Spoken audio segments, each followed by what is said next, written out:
is Scott Miles, University of Washington, Department of Human-Centered Design and Engineering, research faculty. I'm also independent consultant. My work has spanned pretty much everything.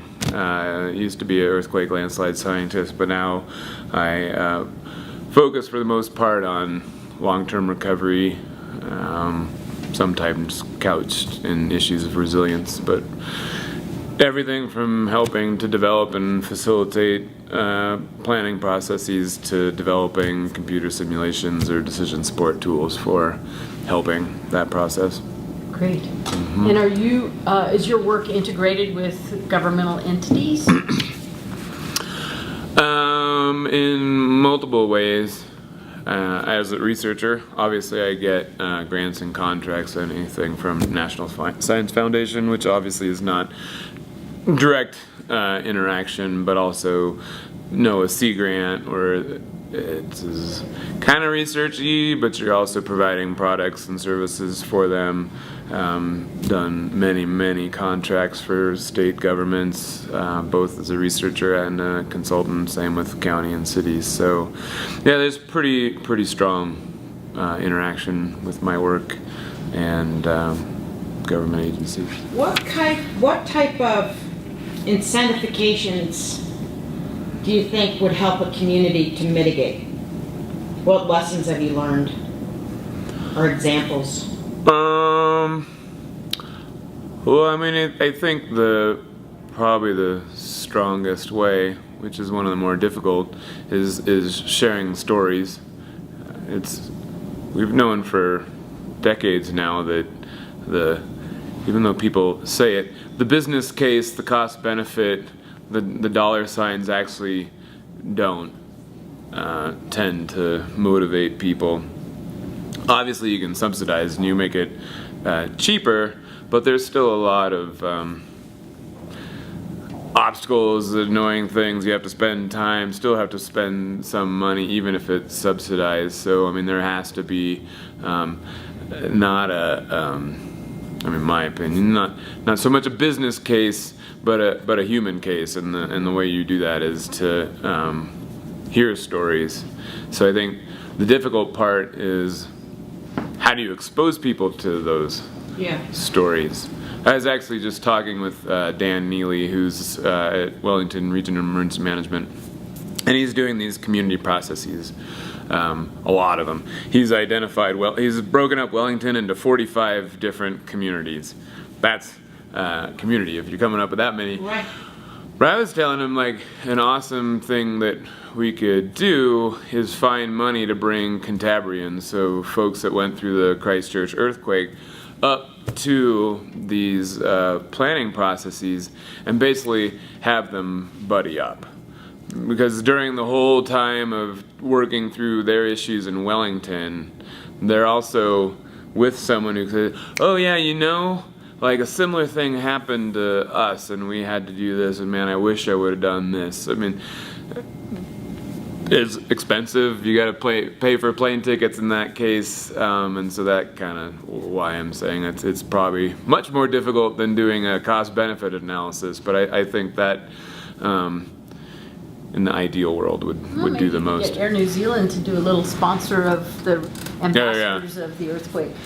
Actually, it's pretty cheap moving between Christchurch and Wellington, but still requires money. What motivates behavior? Right now, FEMA's, and various people are identifying rebate programs, bond ratings, green banking for clean energy, and leveraging different funds. Different federal agencies are looking for different funds to make projects happen. And it gets back to how do you make it happen? How do you implement it? How do you motivate behaviors of, like, homeowners? Everybody, but homeowners. I mean, communities. It seems as if I've interviewed about 60 different agencies, communities, and what I hear is that election cycles come, and they're not able to get through to the elected officials if they're heading out, or making projects happen and bringing them to fruition. Right. I mean, I guess at some level I'll take the easy way out and say you need to identify what's already going on. Where is the energy focused in a city or community? Like, if you're in Seattle and there is a big push for low impact development, then surf that wave.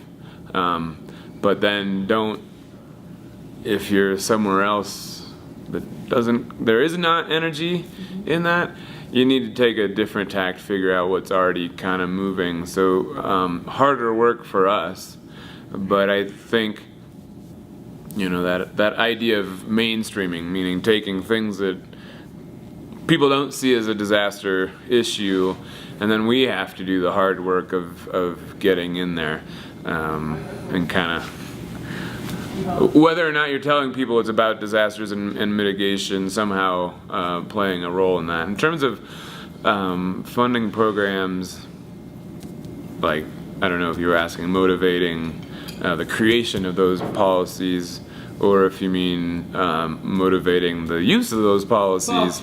Yeah, that's harder. Like, I do a lot of work on power outages and power restoration, which might not be exactly what you're talking about, but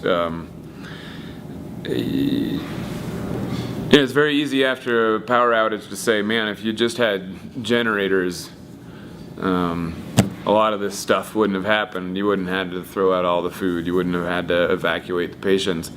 And then, of course, the conclusion for us technocrats is, well, you just need a policy to subsidize emergency generators, and then gas station owners will buy it.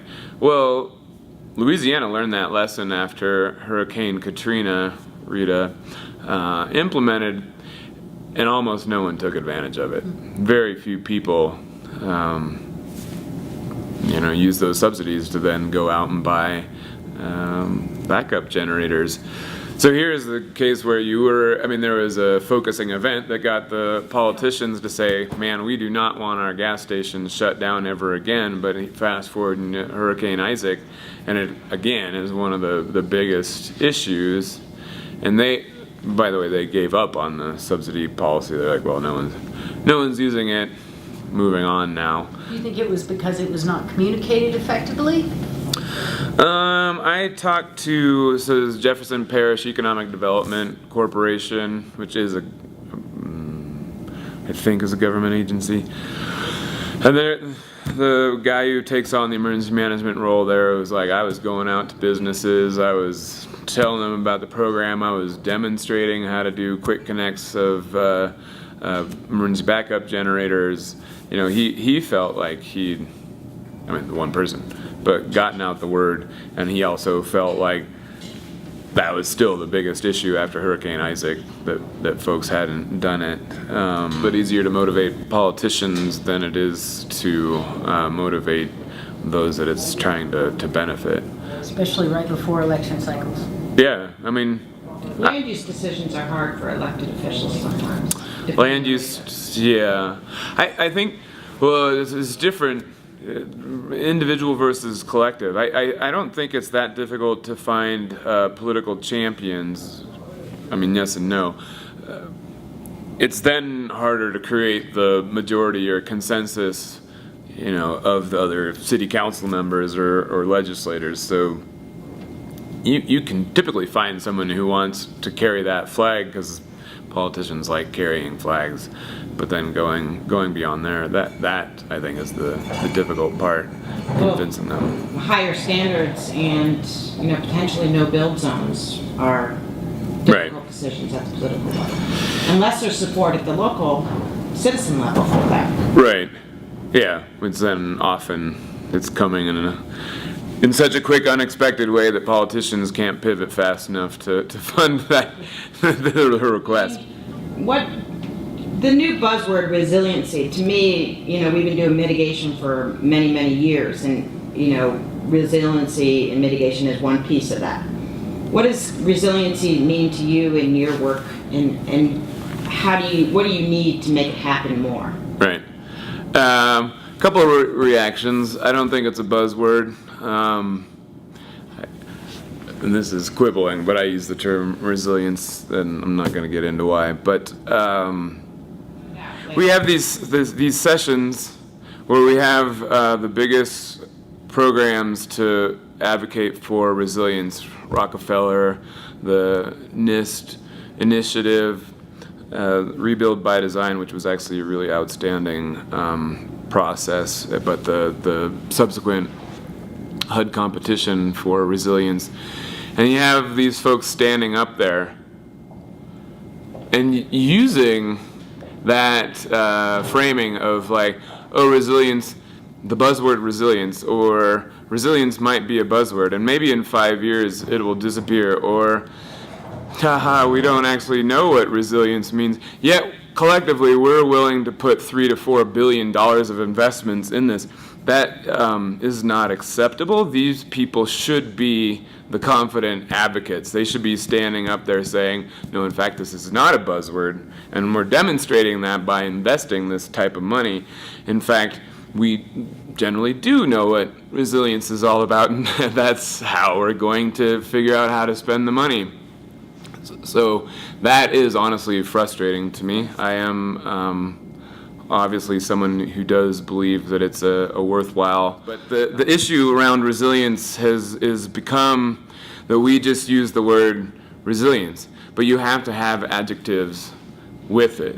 I mean, resilience is not a new buzzword. I mean, it's a Latin word. I mean, we're talking probably a millennium old word, and it literally does mean bounce back. But what are you talking about bouncing back? So, I mean, for me, I do one thing, and that's community disaster resilience. I don't do climate change resilience. I don't do ecological resilience. I don't do human resilience.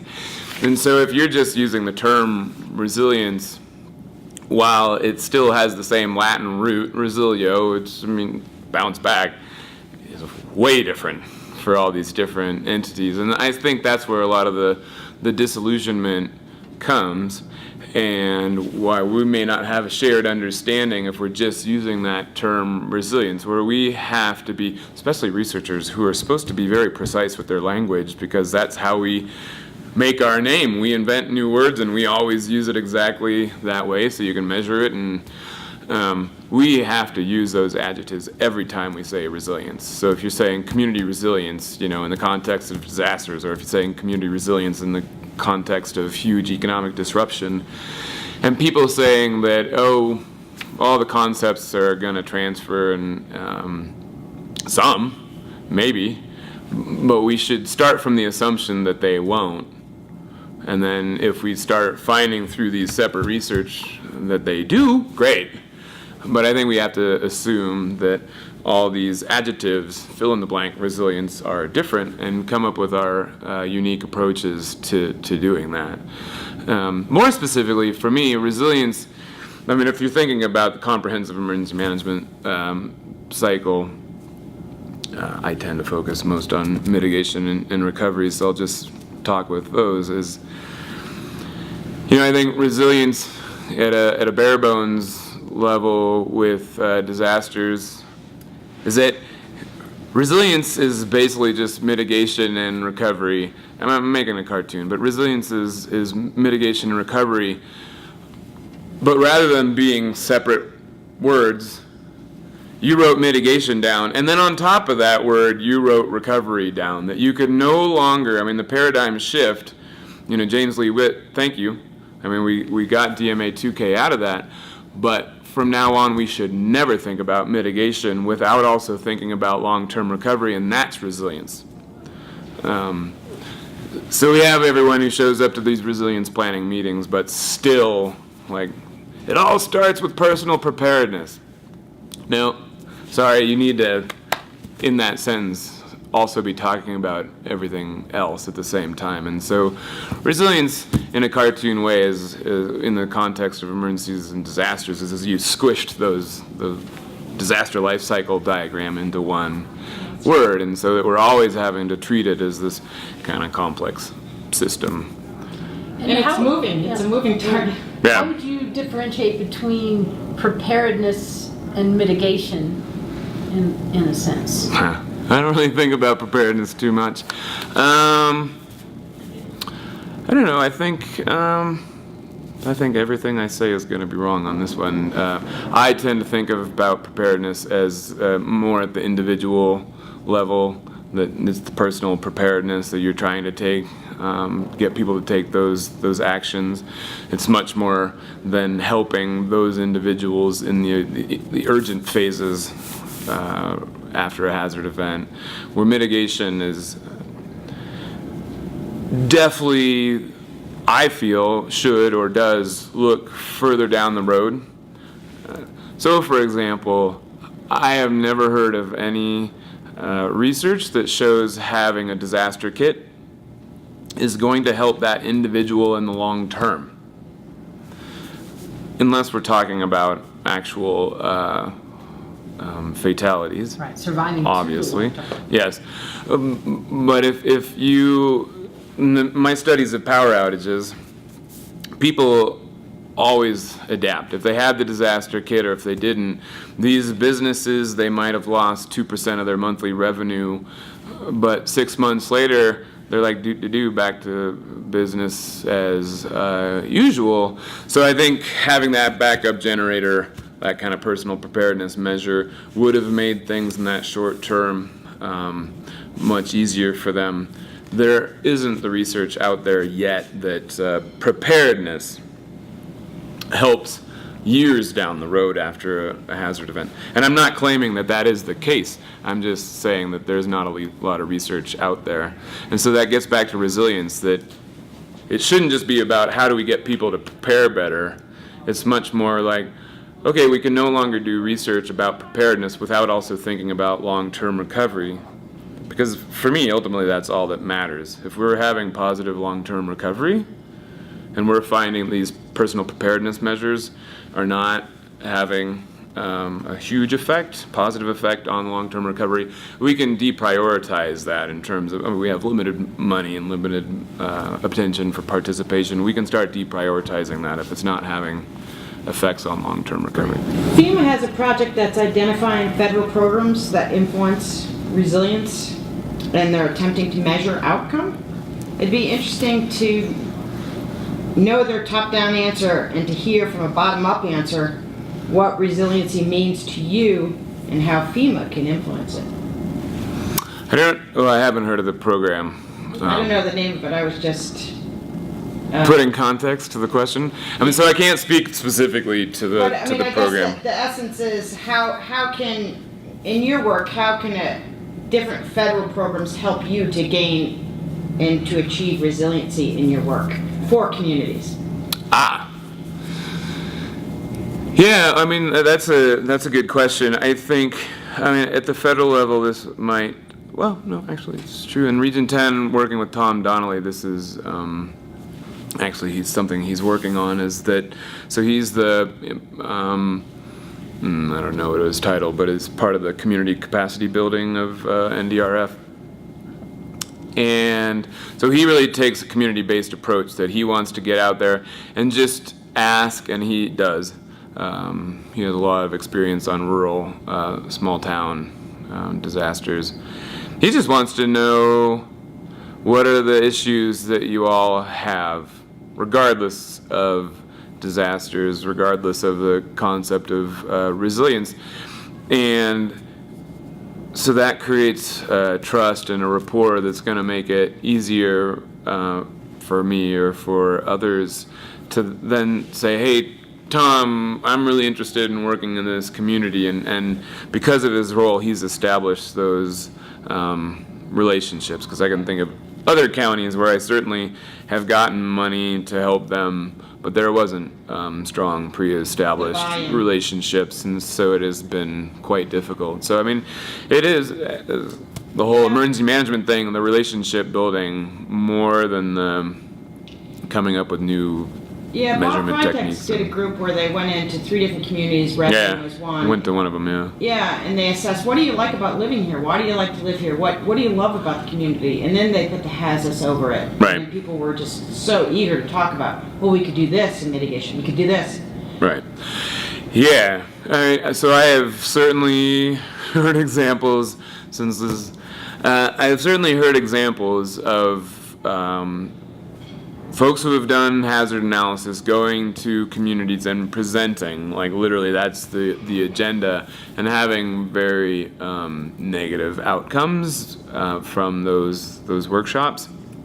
Because, I mean, either it comes across as fatalistic or telling community members about their own community rather than kind of asking them. And I think it might be hard for bosses to see the value in this, but if you're really truly concerned as any level of emergency manager from local on up to federal, if you're really concerned about those communities, you should do what you're talking about, which is to just go into a community and ask general questions, like get to know them, and don't talk about the disaster or the risk that you've calculated until you feel like that rapport has been established. But I think that's hard for bosses and for people who appropriate budgets to say, wait, why did you go out there and pay for a barbecue? So, but I mean, yeah, for me who does research and project-based consulting, I think if emergency management agencies were either able to do that or were able to figure out who within their government does get to do that, they do get to put on community events that are just general capacity building, to get involved with them. So that would be my priority. Number one wish. I think that's excellent. I mentioned to you upstairs that we're doing the Disaster Risk Reduction Ambassador Curriculum Program, and we're hoping someday, potentially it might turn into like a CFM, Certified Floodplain Managers certification, so that people, planners, engineers, and or just local citizens that go through a course with various modules, they learn the ins and outs of pre-mitigation to post-mitigation. And do you have any comment on that, or do you see the use of that? So we're talking like general residents, general public. But it could be elected officials. It's a wide audience, we think. So yes, I think. I mean, the reason I hesitate, I think it would. A lot of thought would have to go into how to create these interactions, and but I think expectations management is big for any aspect of life, and so if there was a way, maybe not so much in a didactic lecture-based kind of format, but if there was a way to interact with whatever audience, such that they understand it, kind of the multi-threaded issues and the uncertainties. I think that could be really effective, because people don't always understand that if this happens, that's going to affect these 10 things. They hadn't thought about that before, or that there's misconceptions, or that there are decisions like very early on that kind of lock you into a different path. And so I think it'd be I'm just trying to think about how you would structure that. I think that would be the difficult part, but to help them think through all these possible scenarios, just to give them a sense that if something happened, that they have a little bit of expectation. So again, with Hurricane Isaac, one of the things that I've found in power outage and restoration is that people don't really understand that I would say that power companies don't acknowledge this also, but the electric grid is a social technical system, so there's kind of social desires, social goals, social needs wrapped around it, but then there's technical constraints. And so some businesses are like, why did folks across the street get their power back on when we still were without power for 2 more days? But they don't really understand how that process happens. And so in this case, it was Entergy. after the fact, because they came up with the good idea after the fact. They went to business organizations, not individual businesses, but business like chambers of commerce and business associations, to literally go through the cartoon of here's how we go about restoring. And you know, if the wind is too high and it doesn't die down for 2 days, we can't, like the feds don't let us put people up in bucket trucks. And like, while we would love to prioritize this part, the network arrangement doesn't allow that. And so that's why your neighbors got, because they're on a different substation. And so then, you know, the folks in the meeting, and this is from both sides, I talked to both business folks and the Entergy folks. Everyone came out of those meetings going, oh, that was good. Now we understand the processes, we understand the business needs and what their reactions were and why, and now we understand kind of the social technical complexities of what they have to deal with in restoration. And so, but that's why I'm saying that from a standardized perspective of having like a, you know, web-based course or something, that's a little trickier. Yeah, no, it's, we're in the process of figuring it out. Yeah. Yeah, they're already. No. Do you have other questions? No, I'm good. That was That's really awesome. excellent. Thanks Sweet. for No, making some it was time to fun. come down.